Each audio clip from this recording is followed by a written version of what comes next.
Bonjour les quatrièmes, alors on prend la suite du chapitre, on est toujours sur le chapitre qu'a-t-il bien pu se passer au 19e siècle. Nous avons vu ensemble une partie sur la transformation chimique et la masse, qui a abouti à la conclusion que lors d'une transformation chimique, la masse se conservait, c'est-à-dire que la masse des réactifs était égale à la masse des produits. D'accord, donc ça c'était la conclusion de cette partie. Nous avons ensuite attaqué donc la semaine dernière le grand 3, la modélisation et l'équation de réaction. D'accord. Donc, on avait déjà vu comment faire le bilan d'une transformation chimique, d'accord, en écrivant le nom en toutes lettres des réactifs et du produit, d'accord. On a ensuite modélisé à l'aide de nos modèles moléculaires la transformation chimique et ensuite nous avons écrit cette transformation chimique sous forme d'une équation, c'est-à-dire que on ne met plus le nom, on ne met plus la représentation des modèles chimiques, on met carrément la formule. D'accord? Toujours avec le même formalisme, c'est-à-dire on met un plus entre les réactifs, une flèche pour symboliser la transformation chimique, et de l'autre côté les produits. On a vu le même exemple avec la combustion du méthane dans le dioxygène. On a fait la modélisation après avoir fait le bilan. Lors de la modélisation, on s'est aperçu qu'il y avait un problème. Comme les atomes se réarrangent, il faut qu'il y ait toujours autant d'atomes dans la partie des réactifs que dans la partie des produits. D'accord? Donc, on avait vu une petite animation qui nous expliquait que du côté des réactifs, c'est-à-dire, juste ici, on n'avait que 2 atomes de dioxygène. Or, dans la partie des produits, j'en ai 1, 2, 3. Donc, il y a un problème.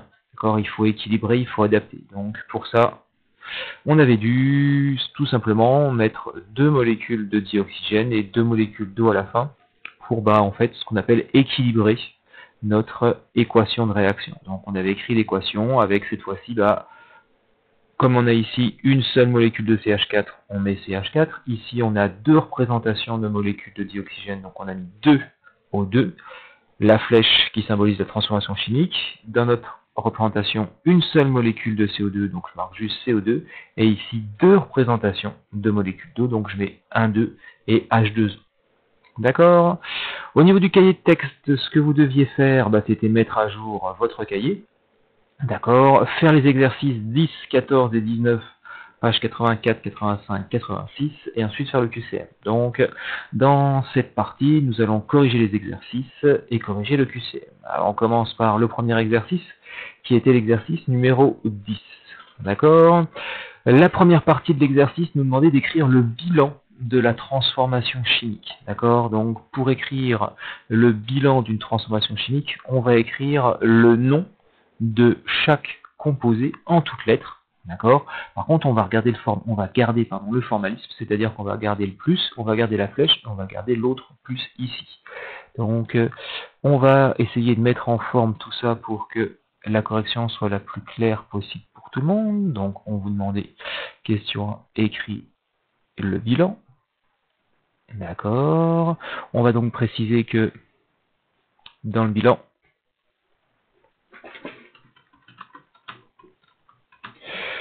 on écrit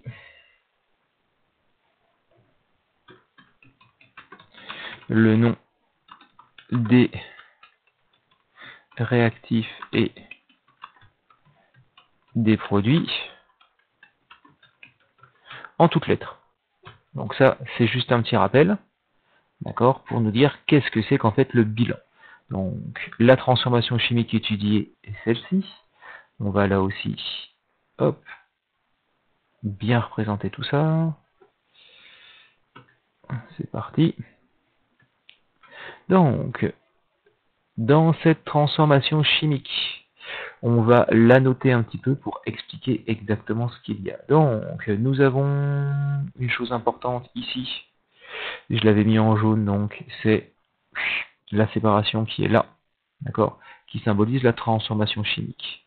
De ce côté-là, ce que je vais retrouver ici, je vais le faire comme ça, et comme ça. De ce côté-là, on a vu que c'était ce qu'on appelle les réactifs. Donc les réactifs, ils sont de ce côté-là de la flèche.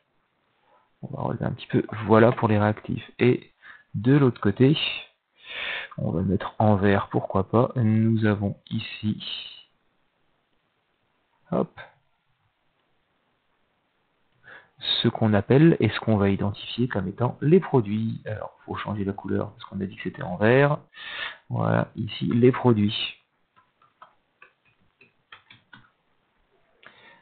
Bien. Donc, maintenant, nous allons écrire le bilan de la transformation, connaissant les réactifs et connaissant les produits. Je vous rappelle que pour écrire un bilan, il faut l'écrire de la manière suivante. Nous devons écrire le réactif numéro 1, plus, on fait de la place à côté, le réactif numéro 2. On garde le symbolisme de la flèche et ensuite on va avoir produit numéro 1 plus produit numéro 2. Reste à ta place, produit numéro 2. D'accord? Voilà comment est-ce qu'on écrit un bilan. Ok, ça c'est un bilan. Donc nous, on doit écrire le bilan de ce truc-là. Donc on va identifier. Alors, nous avons ici un truc très bizarre, on n'a jamais vu, d'accord?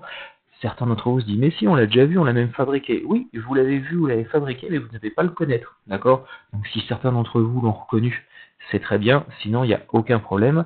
Il vous est forcément donné dans l'énoncé. Donc si on compte 1, 2, 3 sphères noires, d'accord, c'est du carbone, et 1, 2, 3, 4, 5, 6, 7, 8 sphères blanches, c'est de l'hydrogène. D'accord?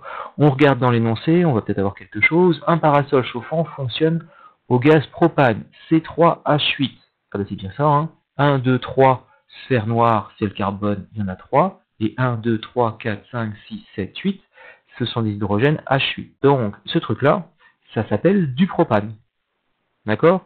Donc, à partir de là, on va pouvoir clairement écrire que notre réactif numéro 1, en fait, c'est du propane. Donc, j'y vais à la ligne pour écrire juste en dessous. Donc ici, propane. J'écris donc en toutes lettres que c'est du propane. Ensuite, plus mon réactif numéro 2, c'est ces trucs-là. Ces trucs-là, c'est deux sphères rouges. Deux sphères rouges côte à côte, ça veut dire deux atomes d'oxygène côte à côte, ça veut dire deux atomes O côte à côte, O2. O2, c'est le dioxygène.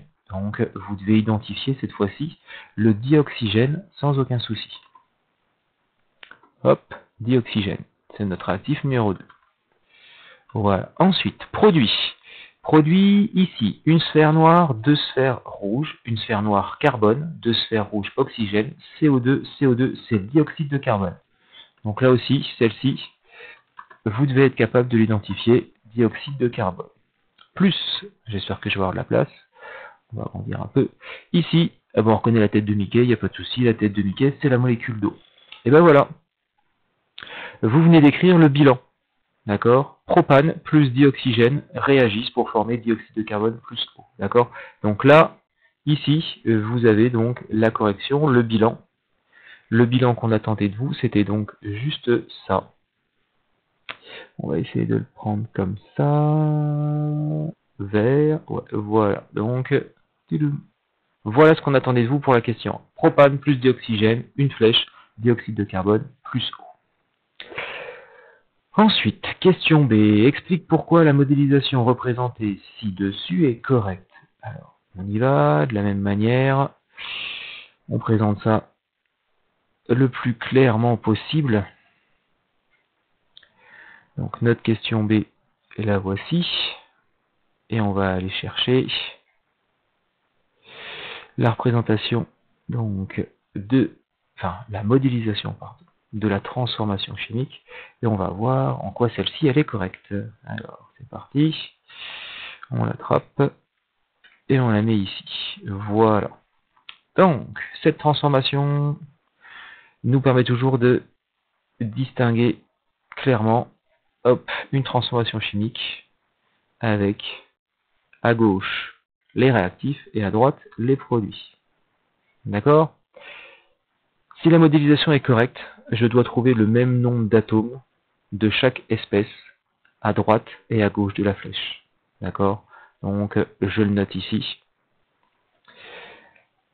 Si la représentation est correcte, je dois trouver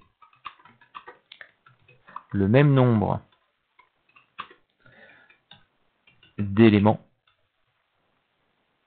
D'accord? On va mettre le même nombre d'atomes, ce sera plus simple pour vous. Le même nombre d'atomes, hop, de chaque élément cette fois-ci.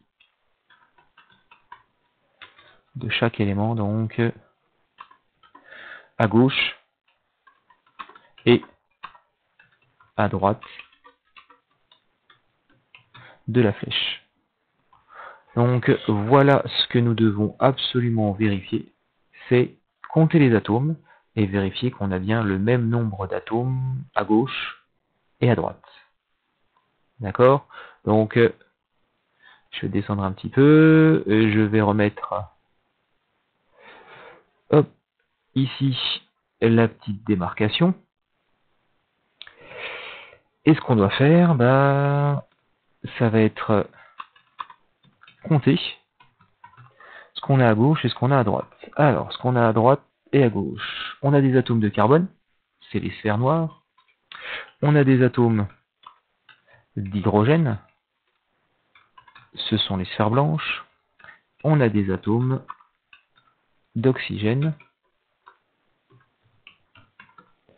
ce sont les sphères rouges. Et ça, je vais devoir retrouver la même chose à gauche et à droite. Donc, je vais essayer de faire mon feignant, voir si ça fonctionne.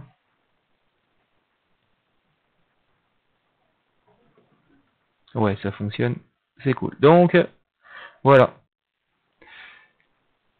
À gauche, ici, et à droite, on va compter le nombre d'atomes de carbone, le nombre d'atomes d'hydrogène, le nombre d'atomes d'oxygène. Si j'ai le même nombre de chaque côté, bah, ça veut dire que la représentation elle est bonne. Alors on y va. Ici on compte nombre d'atomes de carbone qui sont à gauche du trait orange, du trait jaune, pardon. 1, 2, 3. Donc ici, 3 atomes de carbone. 3 sphères noires. Les sphères blanches, 1, 2, 3, 4, 5, 6, 7, 8, et il n'y en a pas là-dedans. Donc 8 atomes d'hydrogène. Les atomes d'oxygène, c'est les petites sphères rouges. Alors on y va. 2, 4, 6, 8, 10. J'en compte 10. Donc ici, 10 atomes d'oxygène. On fait la même chose maintenant de l'autre côté de la flèche, c'est-à-dire dans les produits. On y va avec les sphères noires. 1, 2, 3. Bon, bah, très bien. 3 atomes de carbone, pas de souci. Ensuite, les sphères rouges. 1, 2, 3. Non, les sphères blanches, pardon. 1, 2, 3, 4, 5, 6, 7, 8. On trouve bien les 8. Ok. Les atomes d'oxygène. 1, 2, 3, 4, 5, 6, 7, 8, 9, 10. Bon, bah c'est bon. Je retrouve aussi mes 10 atomes d'oxygène. Donc, ici, la représentation, la modélisation représentée ci-dessous est donc correcte. On peut le mettre 1. La modélisation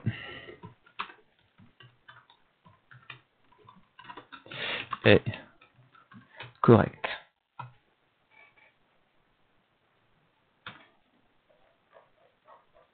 Ouais, c'est bon.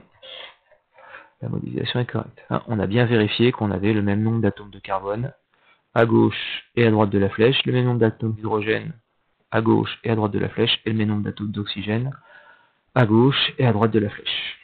Voici pour la réponse de la question B. Question C. Complète l'équation de la réaction qui est ci-dessous. Alors, c'est parti. On fait pareil. Hop. On nous demande de compléter ça. On va le mettre proprement ici. On va reprendre la jolie modélisation qui nous a été donnée. Hop. Et on organise ça comme ceci. Bien. Alors, je fais en sorte d'avoir la question ici. Et je vais, pour qu'il n'y ait pas de souci aussi, reprendre juste ce truc-là. Et on va le mettre en dessous. Ok, donc la question est là et nous on va répondre ici. Ce qu'on va commencer par faire pour bien le visualiser, et là c'est toujours que ici on a, d'accord, notre séparation, notre transformation chimique. Ok, j'ai fait en sorte d'avoir les plus l'un en dessous de l'autre aussi, à peu près. Ok, et ben maintenant il va falloir compter. Chose extrêmement compliquée, je vous l'accorde, mais bon, compétence que vous avez acquise normalement en moyenne et grande section. On vous donne une photo et il faut compter le nombre d'objets sur la photo ou sur la représentation. C'est pas plus compliqué que ça. C'est donc parti. Ici, vous avez C3H8. C'est une molécule, d'accord? 1, 2, 3 atomes de carbone. 3 atomes de carbone. 1, 2, 3, 4, 5, 6, 7, 8 atomes d'hydrogène. On a le H8 ici. Et bien dans cette représentation, combien est-ce qu'il y a de molécules dessinées? Je crois que on peut assez voir facilement qu'il n'y en a qu'une seule. Donc ici, on marque le 1, d'accord? Mais on verra qu'on ne sera même pas obligé de le noter après. Donc là, il n'y en a qu'une seule de molécules de C3H8. Ensuite, ici, le nombre de molécules de O2. On compte 1, 2, 3, 4, 5. Donc ici, on y va. On écrit qu'il y en a 5. Ouais. Ensuite, CO2, on compte 1, 2, 3. Et on détermine qu'il y a 3 molécules de dioxyde de carbone. On finit ici avec les molécules d'eau. 1, 2, 3, 4. Voilà, on a fait le plus gros du taf. On a trouvé qu'il y avait 4 molécules d'eau. Ok. Donc, voici écrit, d'accord, l'équation de la réaction. Si vous avez mis un 1 ici, je vous en veux pas, parce que c'est seulement la deuxième fois qu'on le voit. Sauf que maintenant, on va faire très attention. Je vous rappelle que les scientifiques sont un petit peu paresseux. D'accord? Donc, ils veulent en écrire le moins possible. À quoi ça sert d'écrire 1? Ben, en fait, ça sert à rien. D'accord? Donc, pour eux, quand il n'y a qu'une seule molécule de C3H8, on ne va pas mettre 1 C3H8, on va juste écrire C3H8. Donc, logiquement, la vraie correction doit être la suivante. On reprend ici, je l'encadrerai en vert juste en dessous. D'accord? Maintenant, vu qu'on a fait la correction, je serai un peu plus casse-pied et un peu plus exigeant. D'accord? Donc, C3H8, comme il n'y en a qu'une seule, on ne met rien devant. D'accord? Si une molécule n'est pas présente, on ne mettra pas 0, on l'écrira tout simplement pas. Ok? Et ensuite, on précise qu'il y a bien les 5 molécules d'eau de dioxygène, les 4 molécules d'eau et les 3 molécules de dioxyde de carbone, et on complète juste comme ceci notre équation de réaction, et on ne met pas les 1. Donc, voici ce que vous deviez écrire, et ce que vous prenez tous. D'accord? Si vous avez mis un 1, vous le gardez, mais maintenant, vous savez qu'on ne met pas de 1. D'accord? C'est comme ici dans la molécule de dioxyde de carbone, on n'a pas mis C1O2, on a juste mis C. Ça veut dire qu'il y a un atome de carbone, le 1 ne servant à rien. Donc là aussi, C3H8, il n'y en a qu'une seule, donc on ne met rien devant, et ce qui veut dire qu'il n'y a qu'une seule molécule de C3H8. Voici pour la troisième question. Dernière question, pour 10 molécules de propane consommées, combien de molécules de dioxygène réagissent? Allez, on finit avec cette dernière question pour l'exercice 10.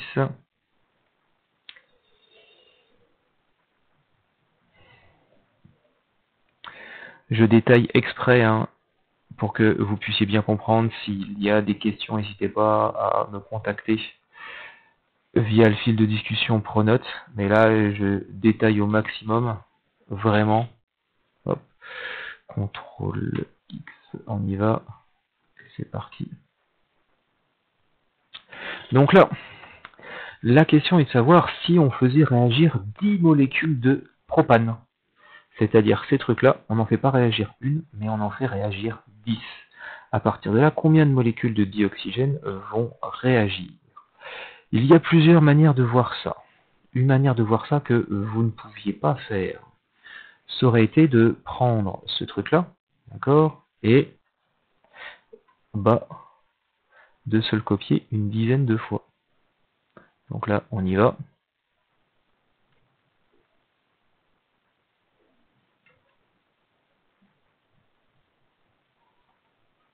Donc là, j'en ai bien 5. 1, 2, 3, 4, 5. Hop. On va essayer.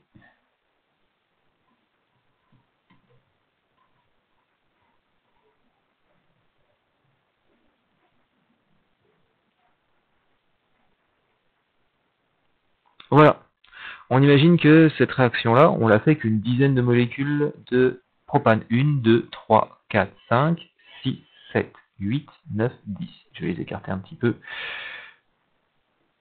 Hop, voilà. Donc, on a pris ces 10 molécules de propane et on les a fait réagir avec du dioxygène. Bah, comme on a bien représenté ici les 10 molécules de propane, d'accord, et qu'on a regardé une présentation parfaitement correcte et équilibrée, il n'y a plus qu'à compter ici le nombre de molécules de dioxygène qu'on a utilisé, d'accord. Donc, il faudrait les compter, 5 et 5, 10, plus 10, 20, plus 30, plus 10, 30, plus 10, 40, plus 10, 50. Donc, en fait, si on les comptait, on trouverait 50 molécules de dioxygène. Donc, on y va. Si on se le représente comme ça, pour 10 molécules de propane, il faut, enfin c'est du propane, il n'y a pas de S, hein. Pour 10 molécules de propane, il faut 50 molécules de dioxygène pour observer la réaction, enfin la transformation.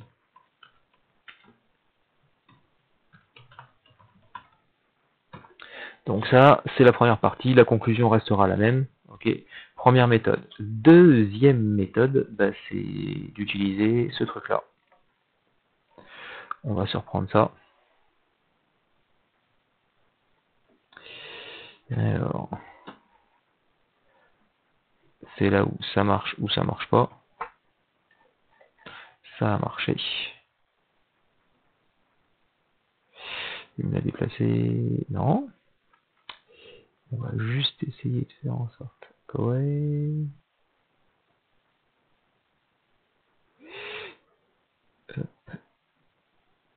Bon. Il n'a pas descendu. Hop. On va faire une petite pause et je vais le remettre au propre. Alors voilà, c'est prêt. Donc, ce qu'on va utiliser, c'est l'équation de la réaction qu'on a écrite et qu'on a établie à la question précédente, enfin, à une des questions précédentes. D'accord? On nous dit que dans cette équation, quand on utilise une molécule de C3H8, il faut 5 molécules de dioxygène qui vont former 3 molécules de dioxyde de carbone et 4 molécules d'eau. Bah, là, cette fois-ci, dans la question, c'est et si on utilisait 10 molécules de propane? Bah, ce qu'on doit faire, c'est donc tout simplement, hop, pour passer de ici,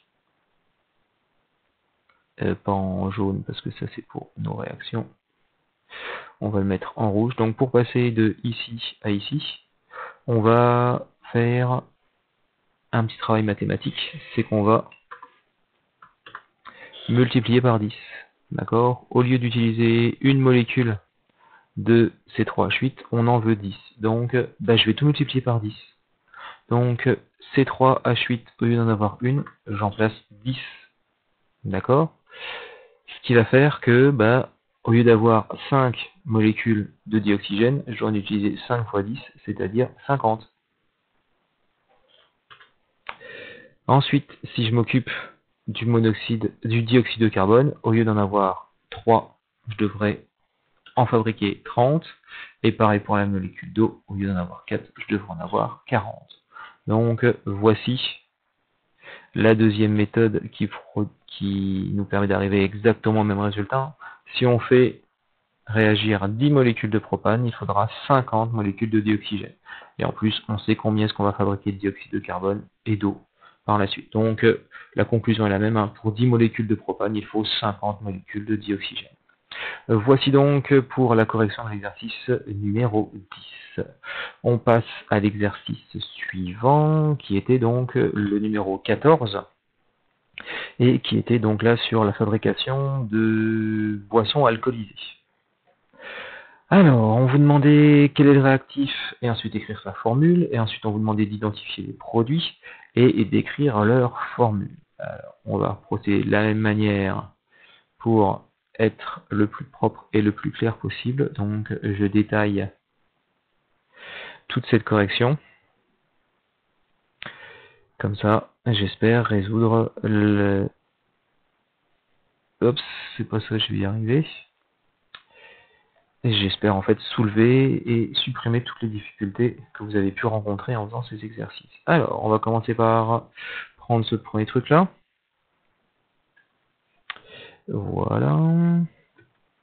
Parce qu'il va nous être utile. Et on va aussi utiliser donc la représentation qui nous permet de comprendre là aussi assez facilement la correction et le raisonnement que vous deviez faire. Alors, ce que je vais faire, moi, niveau présentation, ce qui n'avait pas été fait dans le livre, ce que je reproche un petit peu, voilà, c'est, on va essayer, non, ça c'est bon, c'est la flèche qu'on va supprimer, voilà, de représenter comme ceci. Ok, tout simplement parce que à partir de là, on va retrouver toutes les choses qu'on a déjà fait ensemble et que je refais ici. Certes, c'est une redite, mais ce n'est pas grave. Le fait de redire, ça fait que ça s'imprime un petit peu plus dans votre tête. Ici, j'identifie des espèces chimiques et de l'autre côté, j'identifie d'autres espèces chimiques. Et vous devez maintenant commencer à retenir que les espèces chimiques qui se situent à gauche, ce sont ceux qu'on appelle les réactifs. D'accord? Il n'y en a qu'un seul, je peux mettre 2 S. Et de l'autre côté, on va identifier ce qu'on appelle, là il y en a plusieurs, je peux mettre un S, les produits. D'accord? Donc ici les réactifs, ici les produits. À partir de là, quand vous connaissez ce formalisme, les questions sont extrêmement simples. Par contre, si vous ne connaissez pas votre vocabulaire, on est d'accord que c'est infaisable. D'accord? Vous ne savez pas ce qu'est un réactif, vous ne savez pas ce qu'est un produit. Là, vous avez des schémas, vous avez des dessins, vous avez des noms. Glucose, éthanol, vous n'avez jamais vu. Je conçois bien. Mais si vous connaissez votre vocabulaire, à partir de là, il n'y a plus de difficulté. Donc, on y va pour la question A. Quel est le réactif? Le réactif, c'est ce truc-là. Il y a son nom juste au-dessus, c'est quand même beaucoup plus simple. C'est le glucose. Donc, on y va. Le réactif est le glucose. On a juste à regarder le bilan. Et on a le nom du réactif. Le réactif est le glucose. Si vous mettez un G majuscule, il n'y a pas de souci. On vous demande d'écrire sa formule. Sa formule, vous ne la connaissez pas. Je suis bien d'accord. Par contre, vous avez ici sa représentation. Dans sa représentation, vous avez des sphères noires, des sphères blanches et des sphères rouges. Vous savez que les sphères noires représentent des atomes de carbone. Donc, sa formule est, donc dans sa formule, vous allez avoir des atomes de carbone, qui sont les sphères noires, qu'on va compter ensuite ensemble. Vous avez des sphères rouges, qui sont les atomes d'oxygène, et vous avez aussi des sphères blanches, qui sont les atomes d'hydrogène. Pardon. Donc, on va devoir juste compter. Si vous avez mis oxygène, hydrogène avant, après, on s'en fiche. Ça ne fait pas partie des exigences à votre niveau. Donc, vous les mettez dans l'ordre que vous voulez, et ça ne dérangera personne. Alors, on y va. On va commencer pour moi par les atomes de carbone. Donc on compte qu'il y a 1, 2, 3, 4, 5, 6. Donc ici, il y a 6 atomes de carbone. Donc c'est du C6. Ensuite, les sphères rouges, 1, 2, 3, 4, 5, 6. Il y en a aussi 6. Donc au 6, 6 atomes d'oxygène. Et enfin, 1, 2, 3, 4, 5, 6, 7, 8, 9, 10, 11, 12. 12 atomes d'hydrogène. Donc ici, un petit 12 pour nos atomes d'hydrogène. Voilà. Donc si vous avez écrit H12O6 C6 ou C6 H12O6, enfin dans n'importe quel ordre, les lettres, mais qu'il y a les bons chiffres qui sont à côté de la bonne lettre, il n'y a pas de souci, vous avez trouvé la formule du glucose qui était notre réactif. Question B, identifie les produits et leurs formules. Bah là aussi, on va identifier les produits qui sont de ce côté-là et leurs formules. Bah, on aura juste, comme on vient de le faire précédemment, donc compter le nombre de sphères rouges, noires et blanches et de préciser ça. Alors on y va à la suite. C'est le petit B. Donc les produits sont, alors, 2 points, on va commencer avec l'éthanol. L'éthanol, et ensuite l'autre c'est le dioxyde de carbone.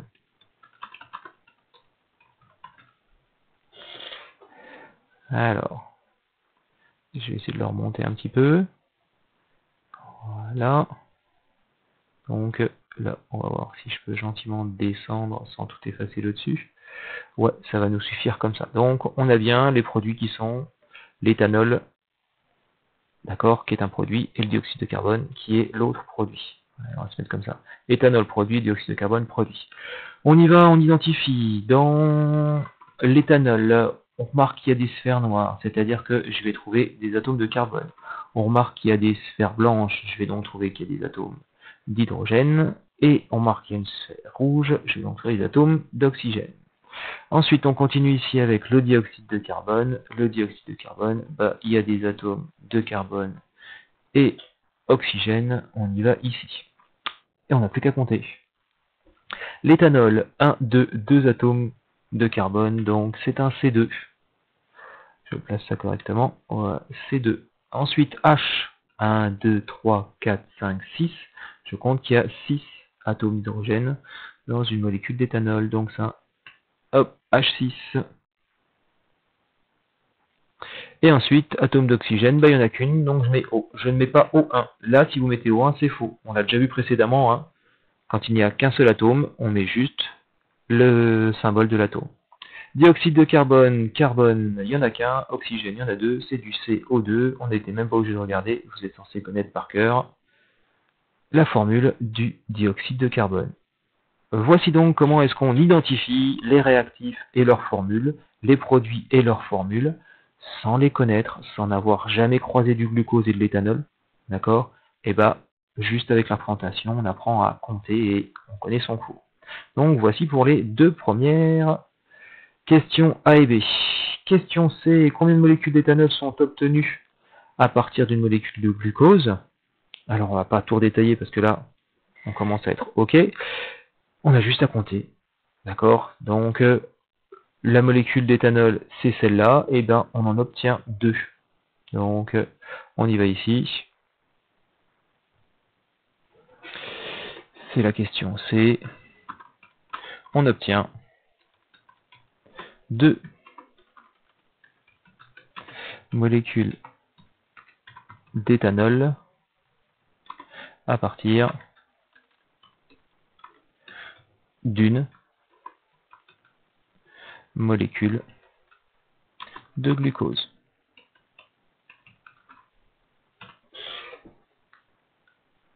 Voilà donc pour la correction de la question C. Question D, cette fois-ci on vous demandait d'écrire l'équation ajustée de la réaction. Alors là, on y va. On détaille et on fait ça proprement.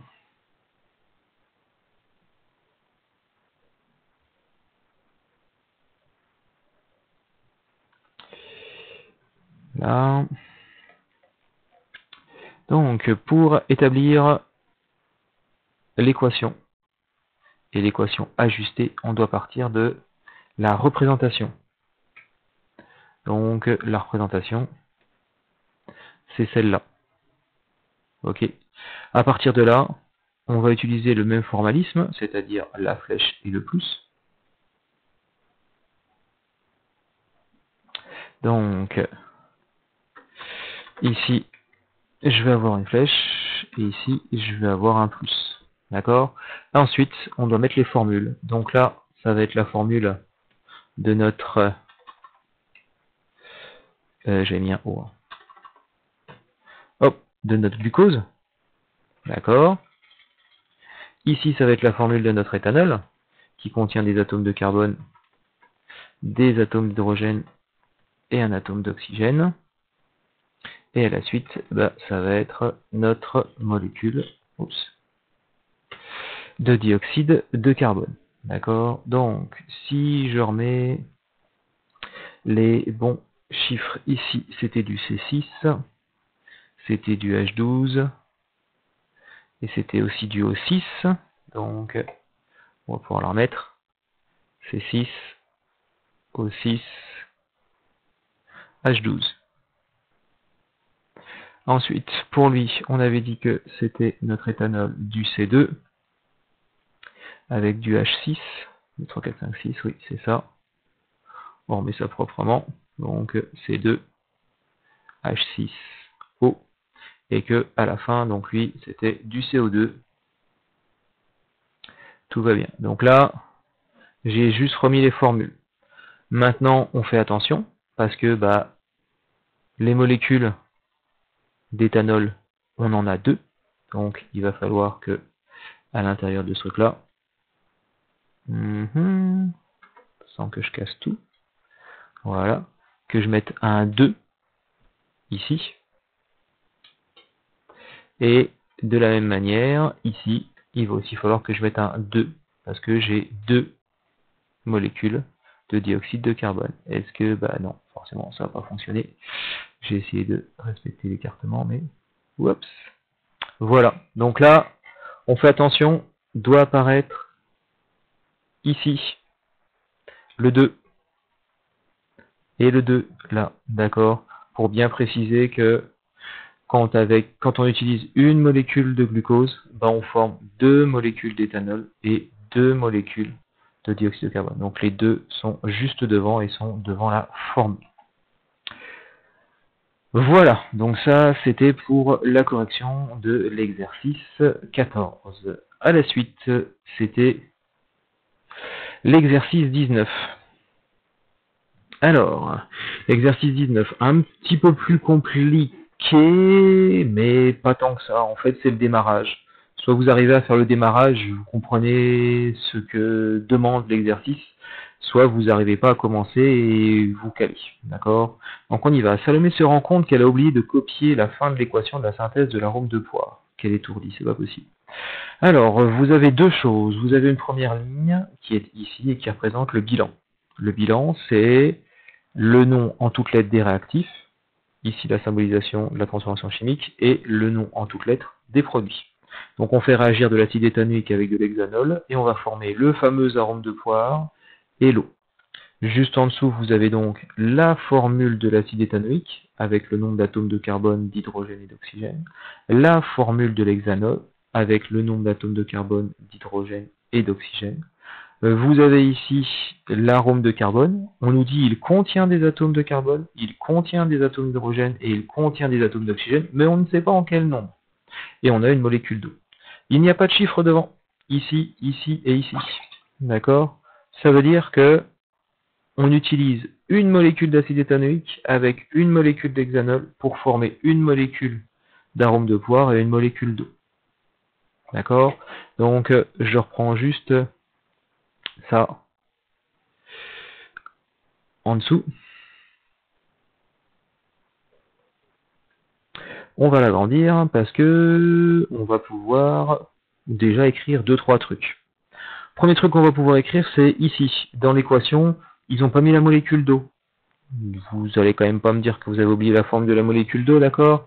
Donc la molécule d'eau, c'est du H2O. Donc ici, on précise que la molécule d'eau, c'est du H2O.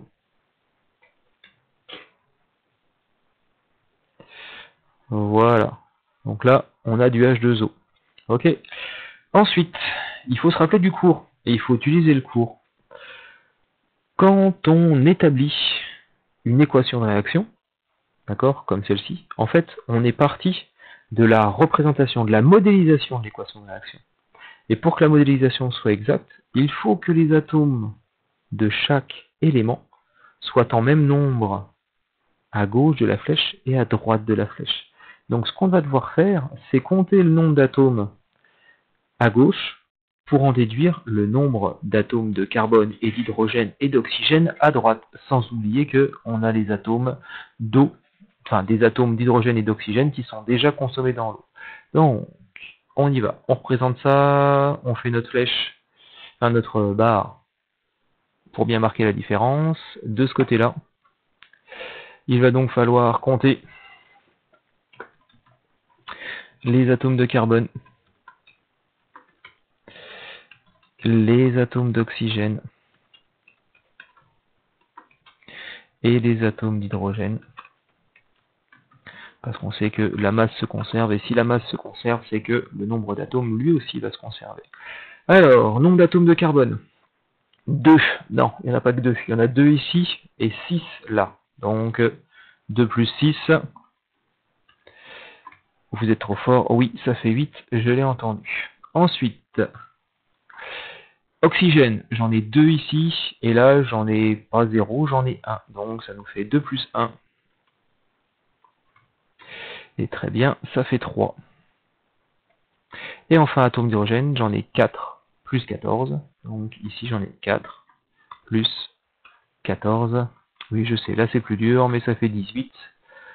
Hop, on est OK. Et il est un peu grand, ce 18. Ouais, il dépasse un petit peu, mais bon, vous comprenez que il est de ce côté-là. Allez, on va dire que ça marche comme ça. Et bien de l'autre côté, je vais devoir retrouver exactement la même chose. Alors, on y va. On va copier ça. Ah, et j'ai pas ouvert. On recommence. Marche arrière. Voilà. Hop. Voilà, c'est un petit peu mieux. Je sais ce qu'on va faire. On va... Ah ben voilà. Ça va être beaucoup plus joli comme ça. Donc, ça, le 18, on va garder ça, sauf que ici, je vais supprimer ça.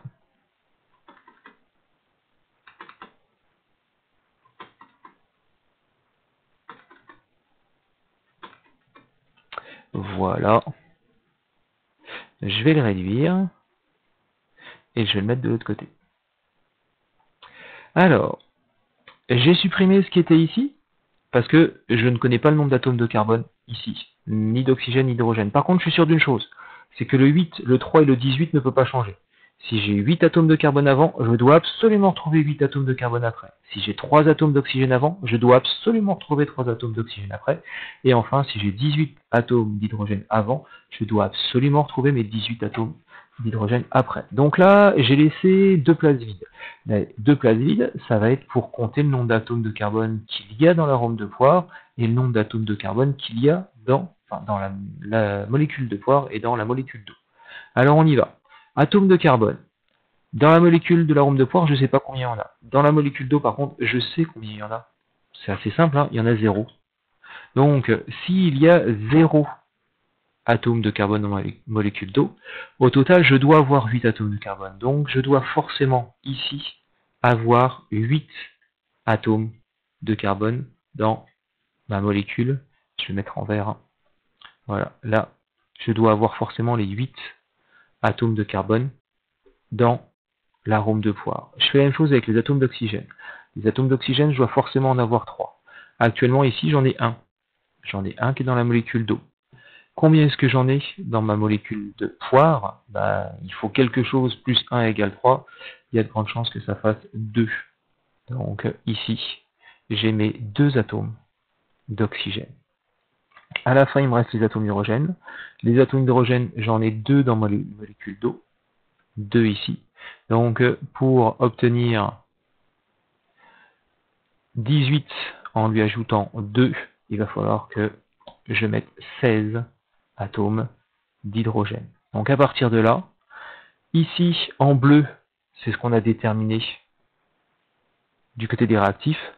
En bleu, j'ai précisé les atomes de carbone, d'oxygène et d'hydrogène qui étaient dans la molécule d'eau et j'identifie en vert donc la formule de l'arôme de poire. Donc on peut écrire la formule de l'arôme de poire. Atome de carbone, bah, c'est un 8. Atome d'oxygène, c'est un 2. Et atome d'hydrogène, c'est un 16.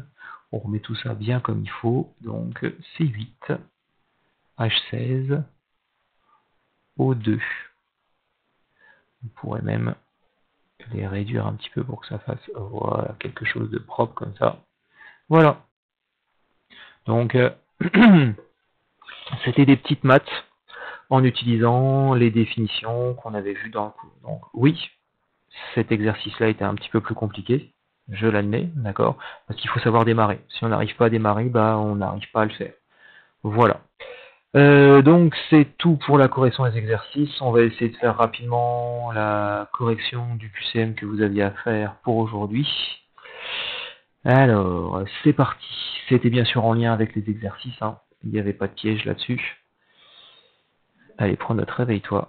C'est parti. Un réactif. Je vous demandais donc déjà des définitions. C'est une espèce chimique qui disparaît au cours d'une transformation chimique? Oui, c'est ça. D'accord, c'est celle qui disparaît. Ça se mélange? Non. Ça se dissout dans l'eau? Non. Ensuite, un produit. Elle, c'est une espèce chimique qui va apparaître, qui va se former au cours d'une transformation chimique. Donc ça, c'était les questions de cours. Ici, je vous demandais d'identifier des molécules, 2 sphères rouges et une molécule de dioxygène. Une sphère noire avec 2 sphères rouges de chaque côté, c'est la molécule de dioxyde de carbone. La tête de Mickey, vous la reconnaissez, c'est la molécule d'eau. Ici, c'était le truc tout bizarre, c'était en dernier, donc il nous restait diazote, non, eau, non, dioxyde de carbone, non, dioxygène, non, dihydrogène, non. Vous deviez connaître ces 5 là, il restait plus de propane, donc oui, c'était la molécule de propane. En respectant l'ordre de la modélisation, je vous demandais d'associer à chaque terme la liste suivante. Donc le réactif numéro 1, c'est ce truc-là, c'était le propane. Le réactif numéro 2, c'est ce truc-là, c'était le dioxygène. Le produit numéro 1, c'est ce truc-là, c'est le dioxyde de carbone. Et le produit numéro 2, c'était l'eau. Voilà. Ensuite, le bilan de la transformation chimique modélisée ci-dessous s'écrit. Propane et dioxygène égale. Non, il n'y a pas un et il n'y a pas de égal. Propane plus dioxygène, une flèche de dioxyde de carbone, oui. D'accord, ça c'est le bilan. Bien. Pour vérifier que la modélisation est correcte, il faut que ce soit joli. Non, que le nombre d'atomes de carbone, d'oxygène et d'hydrogène soit le même de chaque côté de la flèche. Oui. Que les atomes soient en couleur. Non. Que le nombre de molécules soit le même de chaque côté de la flèche. Non, certainement pas. On sait que les molécules vont se dissocier et disparaître, donc on ne trouvera jamais le même nombre de chaque côté. Ensuite, l'équation de la réaction ajustée de la modélisation est la suivante. Donc vous avez bien vu que ici il n'y avait que des 1, c'était pas possible, d'accord. Ici il n'y avait rien du tout, c'était pas possible. Là vous aviez donc ces 3H8 plus les 5 plus les 3 plus les 4, c'était ici cette modélisation, cette écriture là. Pour des molécules de propane, combien vont réagir? On a vu que c'était 50. On passe à l'exercice 14. On vous demande d'identifier le réactif. Le réactif, c'est le glucose. C'est écrit ici, à gauche de la flèche, et on valide. Identifier les produits. Les produits, ils sont à droite de la flèche. C'était donc l'éthanol et le dioxyde de carbone. Et on validait. Il fallait trouver la formule du glucose. Donc la formule du glucose, c'était C6H12O6. Il y avait juste à compter. Voilà. Ensuite, la formule de l'éthanol, qui est ce truc-là, avec C2H6O. Alors, C2H6O, il est ici. D'accord. Dioxyde de carbone, pas de souci, c'était le CO2. Combien de molécules d'éthanol sont obtenues à partir d'une molécule de glucose? Et voilà, c'était 2. Voilà. Toujours exercice 14, on vous demandait d'ajuster l'équation de la réaction. Hein. Donc cette fois-ci, une seule molécule de glucose qui réagit avec 2 molécules d'éthanol et qui donne 2 molécules de dioxyde de carbone. C'est ici. C'est 6H12O6, une flèche, 2 C2H6O plus 2 CO2. Okay, donc vous voyez que les QCM, il faut les faire avec les exercices faits et corrigés. Vous avez juste en fait à valider vos réponses. Et si vous êtes trompé, bah, vous pouvez vous corriger. Par contre, vous vous corrigez rapidement vu que vous avez le temps qui défile. Exercice 19. On vous demande le nom des réactifs de la transformation suivante sont. Donc là, les réactifs sont à gauche de la flèche, c'est-à-dire à l'acide éthanoïque et l'hexanol. Dans les réactifs de la transformation chimique suivante, on compte qu'il y a, donc là j'étais en train de vous aider, on comptait le nombre d'atomes de carbone, le nombre d'atomes d'hydrogène et le nombre d'atomes d'oxygène. Donc, il y a 8 atomes de carbone, 18 atomes d'hydrogène et 3 atomes d'oxygène. D'accord? Ça, c'était à valider. On vous demandait le nom des produits de la transformation chimique. C'était donc l'arôme de poire et l'eau qui étaient les deux produits. On vous demandait la composition atomique d'une molécule d'eau. 2 atomes d'azote, non, un atome, ça c'était diazote, un atome de carbone, 2 atomes d'oxygène, c'est le dioxyde de carbone, celle-là c'est la bonne, ça c'est le dioxygène, ça c'est le dihydrogène. Donc, la formule chimique de l'arôme de poire est, donc là, soit vous aviez réussi à faire le travail et vous l'aviez identifié, d'accord? Donc c'était du C8H16O2, on a dit, hein, c'est ça, clac. Et là, je vous mettais une petite aide en plus, en fait, je vous ai mis la molécule d'eau. D'accord? Donc si vous aviez pas compris, peut-être que ça vous pouvait vous aider. Je vous avais fait compter les atomes de carbone avant. Hein. Donc c'est 8H16O2. Voilà. Et c'est terminé. Bien, je vous laisse donc reprendre ces exercices. Vous avez donc cette vidéo avec les corrections parfaitement détaillées. Reprenez bien chaque exercice, corrigez chaque question, essayez de bien comprendre. Si vous avez des questions, vous me recontactez sur le fil de discussion. On en rediscute, d'accord? Mais ne laissez pas ça au fond du cahier avec une vague correction dessus. C'est censé être acquis, d'accord, et on vérifiera ça donc d'ici la fin de l'année ou l'année prochaine, d'accord, en troisième, ces choses-là sont censées être acquises. Voilà, donc faites de votre mieux, travaillez à votre rythme, mais surtout ne baissez pas les bras et ne soyez pas inactifs. Allez, bonne continuation, au revoir.